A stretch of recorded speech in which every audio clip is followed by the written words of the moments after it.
అంతరంగం కార్యక్రమానికి స్వాగతం. మనం అంతరంగంలో చాలామంది పారిశ్రామికవేత్తల్ని, రాజకీయ నాయకులని, వారి రంగాల్లో స్థిరపడ్డ వారిని చాలామందిని మనం వారి అంతరంగాన్ని ఆవిష్కరించే ప్రయత్నం చేశాం.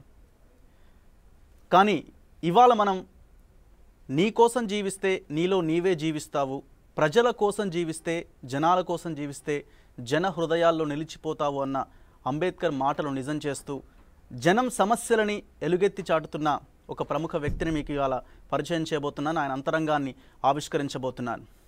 మనం బ్యాక్గ్రౌండ్లో చూస్తున్నాం శరణం గచ్చామి. ఈ సినిమా కోసం సెన్సార్ బోర్డ్ సృష్టించిన వివాదం అంతా ఇంత కాదు. కానీ ప్రజల నుంచి వచ్చిన ప్రశ్న ద్వారా, సమాజం ప్రశ్నించడం ద్వారా సెన్సార్ బోర్డు కూడా దిగివచ్చిన సందర్భం మనం చూసాం. సో మొత్తానికి సినిమా విడుదలకు అన్ని అడ్డంకులు తొలగిపోయాయి. ఇవాళ మనం శరణం గచ్చామి నిర్మాత, సినిమాకి కథ, స్క్రీన్ ప్లే కూడా ఆయనే, బొమ్మాక్ మురళీ గారిని మనం పరిచయం చేసుకుందాం. ఆయన అంతరంగాన్ని ఇవాళ నేను ఆవిష్కరించే ప్రయత్నం చేస్తాను. నమస్తే మురళీ గారు, వెల్కమ్ టు 10 టీవీ. సో మీతో మాట్లాడే ముందు మీ గురించిన ఒక చిన్న ఏవీని ఒకసారి చూద్దాం స్క్రీన్ పైన. బొమ్మాకు మురళి సినీ ప్రస్థానం. పుణ్య దంపతులు బొమ్మాకు శంకరయ్య, లక్ష్మీ నరసింహలకు కలిగిన 8 మంది సంతానంలో 5వ వారు బొమ్మాకు మురళి. గవర్నమెంట్ స్కూల్లో విద్యాభ్యాసం పూర్తి చేసి ఉస్మానియా యూనివర్సిటీలో BE కంప్యూటర్ సైన్స్ చేసి ONGCలో ఇంజనీరుగా 4 ఏళ్లు బాధ్యతలు నిర్వహించారు. ఆ తరువాత అమెరికా వెళ్లి IBMలో ఉన్నత బాధ్యతలు నిర్వహించారు. కొన్నాళ్లు అమెరికాలో IBMకు అనుసంధానమైన సేవలందించిన బొమ్మాకు మురళి ఆ తరువాత ఇండియా వచ్చి HLCT, HP వంటి సంస్థల్లో ప్రాజెక్టు మేనేజర్గా కూడా వర్క్ చేశారు. అయితే ఈ ఉద్యోగాల ద్వారా లక్షల్లో వేతనం తీసుకుంటున్న ఏదో ఒక్క వెలితి ఆయన్ని వెంటాడుతూ వచ్చేది. దాంతో ఉద్యోగ పర్వానికి శాశ్వతంగా స్వస్తి పలికి తన పరిసరాల్లో జరుగుతున్న అనేక రకాల అక్రమాలు, సామాజిక లోపాలపై దృష్టి కేంద్రీకరించడం మొదలుపెట్టారు. ఇలా చెయ్యడం బొమ్మాకు మురళీకి బ్రహ్మాండమైన ఆత్మసంతృప్తినిచ్చింది. దాంతో రియల్ ఎస్టేట్ రంగంలోకి ప్రవేశించి ఆ రంగంలో అలవోకగా అద్భుతాలు ఆవిష్కరిస్తూనే సామాజిక కార్యక్రమాలపై దృష్టి సారించారు. ప్రభుత్వ అధికారుల నుండి, రాజకీయ నాయకుల నుండి పలు ఒత్తిళ్లు రావడం మొదలయ్యాయి. దాంతో ఆయన తాను చేపట్టిన పనులు పూర్తి చేసేందుకు రాజ్యాంగాన్ని క్షుణ్ణంగా అధ్యయనం చేయడం ఆరంభించారు. రాజ్యాంగాన్ని అధ్యయనం చేసే కొద్దీ ఆశ్చర్యకరమైన సంగతులెన్నో బొమ్మాకు మురళీ దృష్టికి వచ్చాయి. తానుండే ఏరియాలోని విద్యార్థులు చాలా మంది కంప్యూటర్ ఇట్లేటర్స్ ఉండడం గమనించి వారందరి కోసం ఫ్రీ కంప్యూటర్ ఎడ్యుకేషన్ ఇవ్వడం ప్రారంభించారు బొమ్మాకు మురళి. ఒక పర్యాయనం సంత స్థలం విషయమై సమాచారం సేకరించడానికి వెళ్లిన మురళీకి విచిత్రమైన సంఘటనలు ఎదురయ్యాయి. అవి విలేజ్ ఇన్ఫర్మేషన్ సిస్టమ్ను సాఫ్ట్వేర్ చేయుటకు పురిగొల్పాయి. బోడుప్పల్లో ఉన్న 120 కాలనీలను ఒకదాటిపైకి తీసుకొచ్చి ఆ కాలనీలన్నింటికీ ప్రెసిడెంట్గా వ్యవహరిస్తున్న ఘనత సైతం బొమ్మాకు మురళీదే కావడం గమనార్హం. ఇక అప్పటి నుండి బోడుప్పల్లో ఎవరికి ఏ సహాయం అవసరమైనా నేనున్నాను అంటూ భరోసా ఇచ్చే స్థాయికి బొమ్మాకు మురళి అంచెలంచెలుగా ఎదిగారు. తెలంగాణ పోరాటం పేరుతో ఒక ఆల్బం రూపొందించి శ్రీ హరీష్ రావు గారి చేతుల మీదుగా సదరు సీడీలను ఆవిష్కరించారు. తెలంగాణ ఉద్యమంపై ప్రజా చైతన్య సమావేశాలు, అవగాహన శిబిరాలు నిర్వహించిన మురళి 100కు పైగా రిలే నిరాహార దీక్షలు చేపట్టారు. రాజ్యాంగాన్ని నిశితంగా పరిశీలిస్తూ దాన్నుంచి ఎంతో స్ఫూర్తి పొందుతూ వచ్చిన బొమ్మాకు మురళి భారతదేశ రాజ్యాంగ సారాంశాన్ని ప్రజల్లోకి నిస్పృతంగా తీసుకెళ్లాలనే సంకల్పంతో సినిమా నద్వయాన్ని ఎంపిక చేసుకొని శరణం గచ్చామి సినిమా నిర్మాణానికి శ్రీకారం చుట్టారు. 2 సంవత్సరాలు కుల వ్యవస్థపై రీసెర్చ్ చేసిన విశ్లేషణకు డాక్టరేట్ పొంది కథ, స్క్రీన్ ప్లే సైతం స్వయంగా సమకూర్చుకున్నారు డాక్టర్ బొమ్మాకు మురళి. తన కథకు, స్క్రీన్ ప్లేకు న్యాయం చేయగలిగే దర్శకుడు కోసం అన్వేషించి చివరకు ఈ తరహా కథలకు పూర్తి న్యాయం చేయగల ప్రేమ్ రాజును ఎంపిక చేసుకున్నారు. ఎన్నో వ్యయప్రయాసలు కోర్చి నిర్మాణపరంగా ఎక్కడా రాజీ పడకుండా బొమ్మాకు మురళి నిర్మించిన శరణం గచ్చామి చిత్రానికి సెన్సార్ సర్టిఫికెట్ నిరాకరించడం శరాగతంగా మారింది. దాంతో ఆయన సెన్సార్ బోర్డు ద్వంద్వ విధానాలపై రాజీ లేని పోరాటం చేశారు. ఈ పోరాటంలో బొమ్మాకు మురళికి పలు రంగాలకు చెందిన పలువురు ప్రముఖులు అండగా నిలిచారు. దాంతో సెన్సార్ బోర్డ్ మెట్టు దిగి రివైజింగ్ కమిటీ ద్వారా U/A సర్టిఫికేట్ జారీ చేసింది.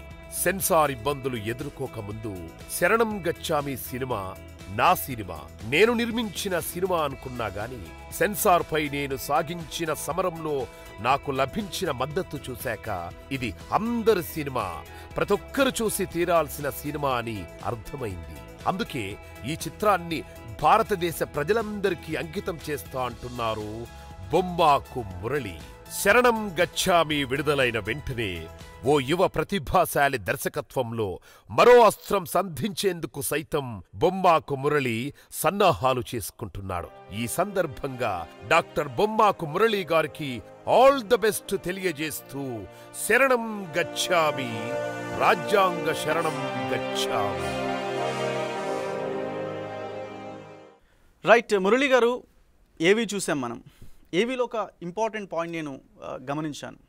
మీరు గవర్నమెంట్ స్కూల్లో చదివారు, ఆ తర్వాత ఉస్మానియా యూనివర్సిటీలో చదువుకున్నారు, ONGCలో ఇంజనీర్గా పనిచేశారు, తర్వాత అమెరికా వెళ్ళారు, అక్కడ IBM కంపెనీలో పనిచేశారు, HP, HCL కంపెనీలకి ప్రాజెక్ట్ మేనేజర్గా పనిచేశారు.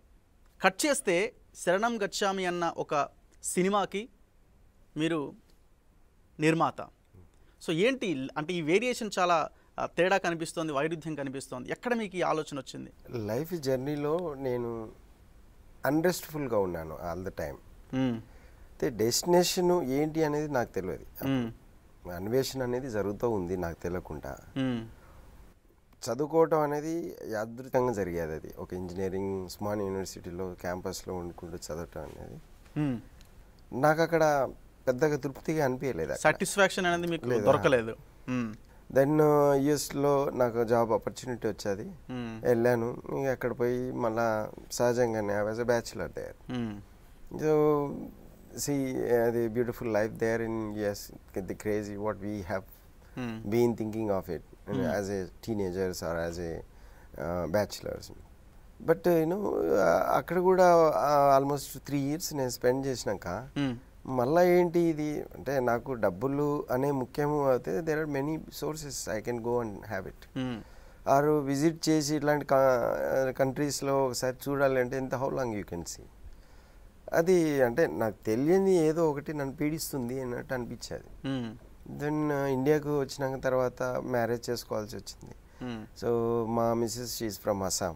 ఈ జాబ్ వల్ల నేను అంటే నేను నా భార్య పిల్లలు బతకడం అనేది జరుగుతుంది. బట్ ఆ సోర్స్ ఉన్నది ఆల్రెడీ ఎగ్జిస్టెడ్. మా 4 ఫైనాన్షియల్గా ఇబ్బంది లేదు. 4 fathers they have done enough thing for us. మేము దాన్ని చూసుకుంటే సరిపోయి I can spend my time what I'm doing the now. So అందుకని మా ఊరికి మళ్ళీ వచ్చాను. ఆఫ్టర్ 16 years తర్వాత మా ఊరు బోడుప్పల్ సిటీకి చాలా దగ్గరలో ఉంటుంది. వచ్చాను, సహజంగా బతుకుతూ ఉన్నా అక్కడ. So as a normal citizen లాగా. So I need to do something right. So ఇక అప్పుడు కొద్దిగా అబ్జర్వ్ చేశాను ఒక 6-7 months. సమ్ ఇష్యూస్ బేసిస్లో అది డీల్ చేయడానికి ప్రయత్నం చేస్తున్నప్పుడు అక్కడ కొన్ని చోట్ల నాకు అక్కడ ఉన్న మెథడ్స్ని బాగా ఇన్ఫ్లుయెన్స్ చేసినాయి, కొద్దిగా సెంటిమెంటల్గా టచ్ చేసాయి అన్నట్టు. అంటే ఒక కామన్ సిటిజన్కి ఒక సర్వీస్ కావాలి అంటే అతను ఒక జాబ్ హోల్డర్ అవుతే అక్కడ ఒక చిన్న హౌస్ బిల్డింగ్ పర్మిషనే కానీ సమ్ సర్వీస్ ఒక క్యాస్ట్ సర్టిఫికేటే కానీ ఒక రెవెన్యూ సర్టిఫికేట్ కావాలంటే ఒక రిప్రజెంటేటివ్ చుట్టూ ఎలా తిరుగుతారు, ఒక అధికారుల చుట్టూ ఎలా తిరుగుతారు, ఎంత బ్రైబ్ చేయాల్సి వస్తుంది, ఎంత విరక్తి రూపంలో ఉంటారు అన్న ఒక చిన్నది అక్కడక్కడ నాకు తెలియకుండానే టచ్ అయింది బాగా. సో అలాంటివి కొన్ని నోటీస్ చేసుకుంటూ పోయాను. బట్ నాకు ఒక సిచ్యువేషన్లో నేను దానికి బలిపశు అయ్యాను. మనం బాగా కష్టపడి జీవితాంతం చేసి మనం సంపాదించుకునేది ఏంది అని అంటే ఒక 5-6 విషయాలు చెప్తాం. ఒకటి భార్య పిల్లల్ని, వాళ్ళ ఇల్లుని, ఒక car, nuclear families, nuclear based family అయిపోయింది. వాళ్ళకు కూడా మినిమం రిక్వైర్మెంట్స్ ఉంటాయి లైఫ్ లాంగ్. చేసేది ఎంత మొత్తం జర్నీ ఏంటి అని అంటే ఒక ఇల్లు, కారు, వాళ్ళ పిల్లలు చదువులు, వాళ్ళ పెళ్ళిళ్ళు అవి ఉంటాయి. మ్యాక్సిమం 90% అదే అయిపోయింది. ఏం చేస్తే బాగుంటుంది అని అంటే ఇది చేయాలి, this is prove and I have done a great job అన్నాడు. కానీ ఇప్పుడు కష్టపడి ఇవన్నీ సంపాదించుకున్న పర్సన్ వాళ్ళకు ఆ రిసోర్స్ పెట్టుకుంటే అవి వాళ్ళు అనుభవించే రీతిలో ఉండే పరిస్థితి లేని వచ్చింది. ఇప్పుడు సొసైటీలో మనకు కావాల్సినవి పెట్టుకున్నా అని ఉన్న ఒక ఎన్వైర్న్మెంట్ తోటి అవి మనం అనుభవించే పరిస్థితిలో లేము. అంటే ఇప్పుడు biggest earning in everybody's life ఏమైపోయింది అని అంటే ఇప్పుడే చెప్పినట్టు అవన్నీ ఒక్కటే కాకుండా ఒక సోషల్ లైఫ్ లేదన్న విషయం నాకు అర్థమైపోయింది. That's where it was actually pinching me all the time. So మీ సినిమాని సెన్సార్ బోర్డు అడ్డుకుంది. సో ఆ తర్వాత సమాజం ప్రశ్నించింది, చాలామంది ప్రశ్నించడం వల్ల సినిమాకి మీకు యూబైఏ సర్టిఫికేట్ వచ్చిన సినిమా రిలీజ్కి రెడీగా ఉంది. చాలా సినిమాలు అసభ్యంగా అశ్లీలంగా వస్తున్న సినిమాలు మనం చూస్తున్నాం. ఏదో ఒక కోడ్ ఇచ్చేసి వాటి రిలీజ్కి రెడీ అంటున్నారు. కానీ ఇలాంటి సినిమాకి సెన్సార్ బోర్డ్ పర్మిషన్ ఇవ్వకపోవడాన్ని ముందు మీరు ఎలా చూశారు? అసలు ఎంత స్ట్రగుల్ పడ్డారు మీరు? కుల వివక్షత ఉందండి. ఎక్కడుంది అంటే అదే నేను నా జీవితకాలంలో ఎన్నడూ అది ఫేస్ చేయలేను. అనుకున్నారా మీరు సినిమా తీసినప్పుడు సో ఈ ప్రాబ్లం మనం ఫేస్ చేయబోతున్నాం సినిమా అంతా అయిపోయిన తర్వాత అని? నెవర్ ఎక్స్పెక్టెడ్ అండి. ఎందుకంటే నేను సెన్సార్ బోర్డ్ మెంబర్గా ఒక 4 years ఉన్నానండి. సో మీరు సెన్సార్ బోర్డ్ మెంబర్గా ఉన్నారు. అయితే నేను ఒక 120 సినిమాల దాకా నేను సెన్సార్ బోర్డ్ మెంబర్గా సర్టిఫికేషన్లో ఒక పార్ట్గా ఉన్నాను నేను. అంటే మేము సెన్సార్ ఎలా చేస్తాం అనేది నాకు తెలుసు అండి, మూవీ ఎలా తీయాలనేది తెలుసు నాకు. సో ఆ పాయింట్ దృష్టిలో పెట్టుకొని నేను మూవీని క్రియేట్ చేసామండి. మేము బాగానే షూట్ చేసుకొని అన్ని పెట్టుకున్నాం. ఏదో కటింగ్ వస్తుంది ఎట్లా వస్తుంది అనేది తెలుసు. కానీ బ్యాన్ అనేది మన సినిమా ఇండస్ట్రీలో ఫస్ట్ టైం అనుకుంటాను తెలుగు సినిమా. ఎవరు ప్రభావితం చేసి ఉండొచ్చు? మన మూవీ గురించి తెలిసిన వాళ్ళు ఎవరు ఉంటారండి? మేము ఇంకేం చెప్పలే, మూవీ ట్రైలర్స్ రాలేవు, అవి ఏవి రాలేవు. I don't blame anybody. కాకపోతే సెన్సార్ బోర్డులో ఉన్న ఆఫీసర్స్, ఒక రీజనల్ ఆఫీసర్ ఉంటారు రాజశేఖరం గారు, అండ్ రీసెంట్గా జాయిన్ అయిన వాళ్ళు ఉన్నారు, కొంచెం నామినేటెడ్ పర్సన్స్ ఉంటారు అన్నట్టు. వాళ్ళకి పెద్ద అవగాహన ఉండదు. ఒక మూవీని సెన్సార్ చేయాలి అని అంటే ఒక 1 week బిఫోరే ఆ మూవీ రిలేటెడ్ ఇన్ఫర్మేషన్ స్ప్రెడ్ చేస్తారు. దాన్ని బట్టి సెలెక్టెడ్ మెంబర్స్ని ఇన్వైట్ చేసి దాన్ని కూర్చొని చూడాలి అని డిసైడ్ చేస్తారు. అది I don't think they have exercise that process. ఆయన రీసెంట్గా జాయిన్ అయ్యాడు. నేను జస్ట్ ఒక 2 months బ్యాక్ వేరే పర్సన్ రీజనల్ ఆఫీసర్ ఉండే, తర్వాత నేను నా టైం అయిపోయింది వచ్చాను. ఇతనికి నేను ఆల్రెడీ ఇంట్రొడక్షన్ ఇచ్చాను. నేను సార్ పలానా నేను ఇది అంటే పంపించండి అమ్మా మేము చూస్తాము అది అన్నారు. బట్ మేము సెన్సార్ చేసినాక తర్వాత వాళ్ళు వచ్చి కూర్చున్నప్పుడు డిస్కషన్లో వచ్చినప్పుడు మేము కూర్చోలే, వీఆర్ రిఫ్యూజింగ్ సర్టిఫికేట్ అన్నారు. ఓకే ఫైన్, బట్ రిఫ్యూజ్ అనేది ఎట్లా సార్ ఏంటి, ఏ యాక్ట్ ప్రకారం గైడ్ లైన్స్ ఉంటాయి, దానికి ఒక యాక్ట్ ఉంటుంది, దానికి ఒక రూల్స్ రెగ్యులేషన్స్ ఉంటాయి. దేని బేసిస్లో మీరు ఆ కంక్లూజన్కి వచ్చారు చెప్పండి. We're ready for any reshoot కానీ, లేకపోతే డైలాగ్ చేంజ్ కానీ, విజువల్ చేంజ్ కానీ, వర్డ్స్ కానీ, ఎనీథింగ్ సో అబ్జెక్షనబుల్ అని చెప్పేసి అన్నాను. This entire movie is objectionable. ఏ విధంగా అబ్జెక్షనబుల్? నేను కాన్స్టిట్యూషన్ మీద మూవీ తీయటం అనేది రాంగా? మీరు భారత రాజ్యాంగంలో చెప్పిన విషయాన్నే మీరు రిజర్వేషన్ గురించి చెప్పడం రాంగా? లేదండి, సమ్ ప్లేసెస్లో ఒక రెడ్డి అని ఉంది, ఒక కులం అని. These are very simple word. ఒక మల్లారెడ్డిని మల్లారెడ్డి అంటాం కానీ ఇంకేమని అంటావా? We never threaten anybody there, we never abused anybody on the name of caste or on the name of religion or in the name of anything. మూవీలో ఒక సర్కాస్టికల్ statement, నువ్వు బాగున్నావు అని చెప్పే స్టేట్మెంట్ మామూలుగా ఒక తీరి చెప్తాము. సో ఎలాంటి స్ట్రగుల్ పడ్డారు ఆ తర్వాత? అంటే అన్న తర్వాత ఐ సఫర్డ్ మెంటల్లీ. ఆ రోజు వారే జరిగేది. అంటే అప్పుడు ఒక 2 రోజుల మనస్తాపంలో అనిపించేది, కుల వివక్షత ఇంకా పట్టి పీడిస్తుందండి మన దేశాన్ని. నేను నా చేతిలో పవర్ ఉంది కదా, నేను ఏమైనా చేసుకుంటా అనే వ్యవస్థని మనం ఎప్పుడు మారుస్తామా అని చెప్పి బాధేసేదండి. సో ఆ తర్వాత మీకు ఎలా, అంటే ఎలాంటి పరిణామాలు జరిగిన తర్వాత మీకు అప్పుడు క్లారిటీ వచ్చింది? దాన్ని ఏం చేస్తే బెటర్ అని అనుకుంటే కొద్దిగా ప్రివ్యూ చేద్దాం మనం. సినీ మేధావులకు ఓకే. దిగ్గజాలకి ఫస్ట్ మేము టార్గెట్ చేసి వాళ్ళకి మూవీ వేసి ఇది మాకు అన్యాయం జరిగింది. దాసనారాయణ గారు వాజ్ నాట్ హెల్త్ బాగాలేదు, కానీ ఆడియో రిలీజ్ ఫస్ట్ ఆడియో రిలీజ్కి అతను వచ్చారు. అది దెన్ ఆ తర్వాత మేధావి వర్గానికి ఇచ్చాము, స్టూడెంట్ వర్గానికి ఇచ్చాము, ఆ తర్వాత పొలిటికల్ వర్గానికి ఇచ్చాము, ప్రివ్యూ చేసాము. ఆ తర్వాత things have been in their hands. మేము we're just watching TV what is happening around. అందరూ వాళ్ళ నెత్తి మీద వేసుకొని ముందుకు పోయారు. మేము కొన్ని క్లిప్పింగ్స్ మేము రిలీజ్ చేసాం దీని బేసిస్లో, అండ్ వాళ్ళు all credit goes to them అండి. మేము సినిమా చూసాం, కానీ నేను సినిమా తీసేటప్పుడు నా గుండె చప్పుడు అనుకున్నానండి, నా కడుపులోని బాధ అనుకున్నానండి, ఈ ప్రజల మీద ప్రేమ అనుకున్నాను. నేను నా జీవితకాలంలో నాకు కావాల్సిన అన్నీ వచ్చాయి వీళ్ళ వల్లనే. దెన్ అప్పుడు నాకు regain all my strengths and నా కాన్ఫిడెన్స్ మళ్ళీ పెరిగి దెన్ వి ఫైట్ బ్యాక్. ఇక సినిమా విషయానికి వద్దాం, దాని గురించి కూడా కొద్దిసేపు మాట్లాడదాం. సినిమా శరణం గచ్చామి సినిమాలో మిగతా వాళ్ళ గురించి ఏం చెప్తారు? సినిమా ఎలా ఉండబోతోంది ప్రేక్షకులకు మీరు చెప్పదలుచుకున్న విషయాలు? సినిమా బేసికల్గా వేల సంవత్సరాల నుంచి ఒక కుల వివక్షతని ఎలా పెంచి పోషించి దానిని ఒక వికృత రూపంలో పెట్టి సమాజాన్ని భ్రష్టు పట్టించి ఒక వర్గం అని చెప్పొద్దు, మనం ఇప్పుడు బ్లేమ్ చేసే స్థాయిలో లేము. We are at the stage to give the remedies. ఆ రెమెడీస్ మనం చేసేది ఏం లేదు, జస్ట్ కాన్స్టిట్యూషన్ ఫాలో అవుతే మనకు రెమెడీస్ వస్తాయి. అంటే అలాంటి పాలకవర్గం, అలాంటి అధికారిక వర్గం మనం పెంచి పోషిస్తే మన ప్రాబ్లమ్స్ అన్నీ రిజాల్వ్ అవుతాయి. సో అలాంటిది మనం తెలుసుకున్నప్పుడే మనం దాని గురించి కొట్లాడతాం. చరిత్ర తెలియకుండా మనం ఎన్ని కామెంట్స్ మనం ఏదైనా మాట్లాడితే మనకున్న ఇన్ఫర్మేషన్ బట్టి మాట్లాడతాం కదా. నీకు చరిత్ర తెలియాలి ఫస్ట్. రిజర్వేషన్ పుట్టింది ఎందుకు, how that was inevitable at the time of Indian constitution return. అది ఇన్విటబుల్ సిచ్యువేషన్లో పెట్టారు. అది నీకు సమాజం ఆర్థిక సమానత్వం రావాలి అని అంటే ఈ కులాన్ని నిర్మూలించాలి.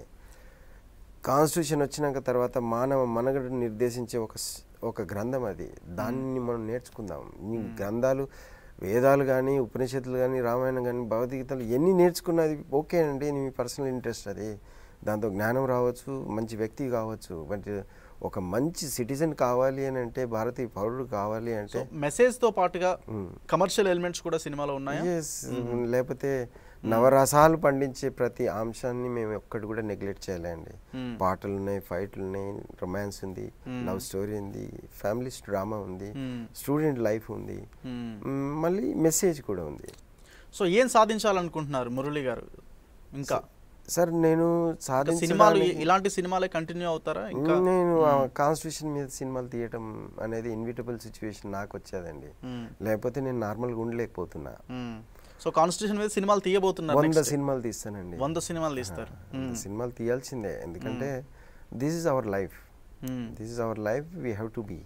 ఇక్కడ అంబేద్కర్ గారు మన మూవీలో ఎందుకు ఆయన రావాల్సి వచ్చింది అని అనేది ఒకటి చెప్తే, బ్యాక్గ్రౌండ్ అనేది రిజర్వేషన్ మీద అత్యంత అద్భుతమైన నాలెడ్జ్ ఉండి ఎవరైతే చెప్తే అది సరిగ్గా మైండ్లో కూర్చుంటుంది అని అంటే, మీరు నేను ఒక ఫలానా ఇంటెలిజెంట్ లేని ఫలానా మేధావి చెప్తే పోదండి అది.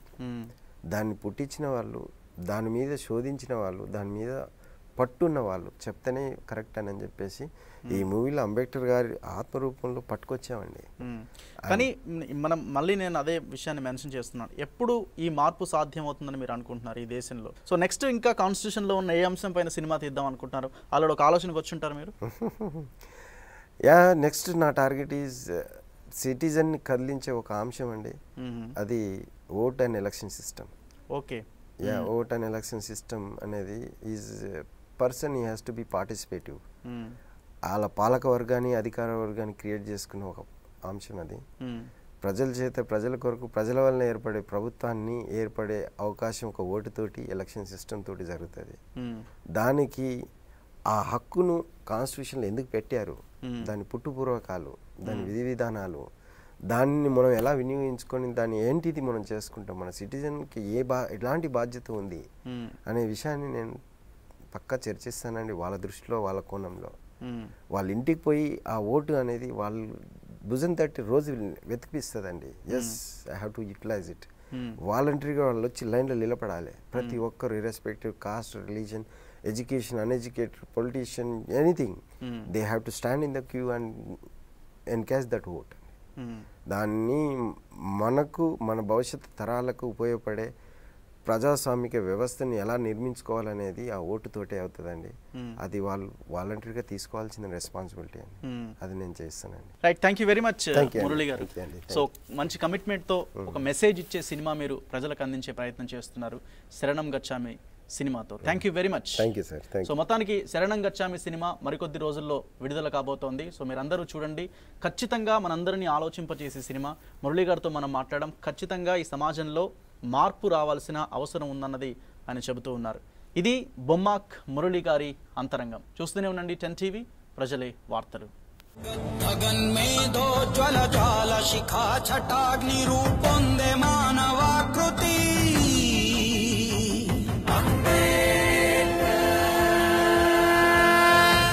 మా అబ్బాయి అర్జున్ తన క్లాస్ లో అందరికన్నా బ్రైట్, కానీ అందరికన్నా చిన్నగా కనబడతాడు. బహుశా అందుకేనేమో నిన్న